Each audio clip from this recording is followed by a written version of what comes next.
Renungan Tetes Embun. Renungan Tetes Embun, hari Rabu 20 Agustus 2025.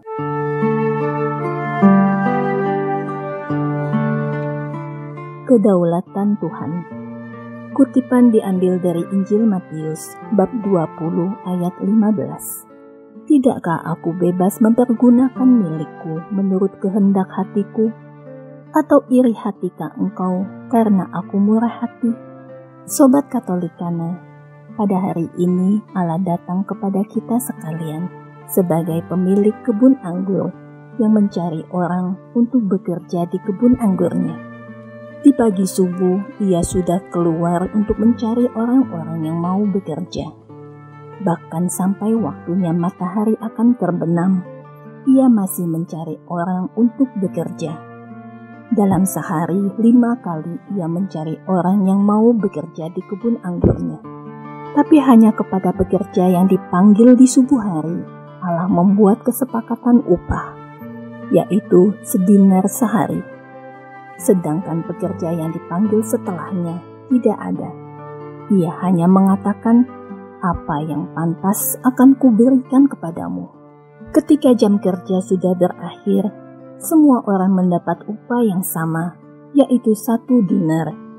Disinilah konflik itu berawal. Sobat Katolikana, di dalam gereja ada banyak rupa-rupa pelayanan. Gereja tidak hanya membutuhkan orang-orang yang mengerti tentang agama Katolik saja. Gereja juga butuh mereka yang mengerti mengenai administrasi, keuangan, arsitek, tukang kebun, pertukangan, dan lain sebagainya. Gereja adalah sebuah organisasi yang terstruktur. Setiap individu memiliki peran dan nilainya masing-masing. Dan inilah yang membuat gereja Katolik hidup dan bertahan sampai saat ini. Di balik semua kesurumitan dan keteraturan yang ada di dalam gereja, Kristus yang menjadi pusatnya. Selain itu, setiap orang yang menyumbangkan tenaga dan pikirannya untuk perkembangan gereja memiliki nilai yang sama. Tidak ada seorang pun yang memiliki nilai dan pengorbanan yang lebih dibandingkan dengan yang lainnya. Para imam dan katekis membangun gereja secara rohani. Sedangkan umat yang berkeahlian lainnya membangun gereja secara fisik. Gereja haruslah dibangun dalam 2 sisi tersebut. Sobat Katolikana, ketika kita membaca Injil hari ini, kita melihat Allah menerapkan satu bentuk keadilan dan aturan untuk semua orang, tanpa melihat jam berapa orang tersebut dipanggil. Pekerja yang dipanggil terakhir memiliki upah yang sama dengan yang dipanggil terdahulu. Allah sudah menetapkan aturan sejak awal, dan kita yang sudah memilih untuk mengikuti Allah harus mengikuti aturan tersebut. Reward yang kita terima apabila mengikuti aturan adalah keselamatan dan kebahagiaan kekal bersamanya.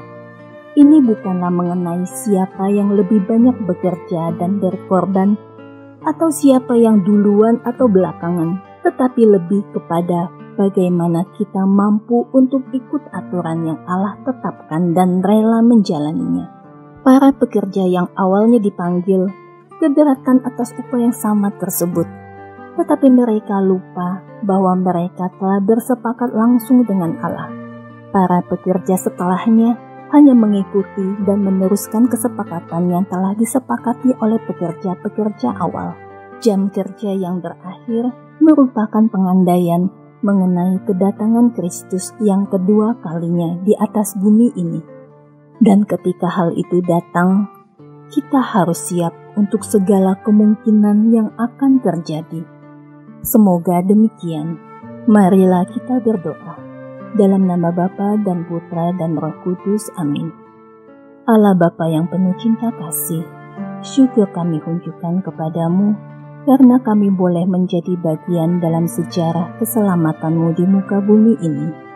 Kuatkan kami dalam iman, dampingi kami dalam hidup, dan berkati kami selalu. Kiranya kami mampu menjadi bagian dari barisan orang-orang yang akan menikmati kerajaan-Mu. mampukan kami menjalankan tugas perutusan ini demi kemuliaan nama-Mu di muka bumi ini, Allah yang berkuasa, kini, sekarang, dan sepanjang segala masa. Amin. Dalam nama Bapa dan Putra dan Roh Kudus. Amin.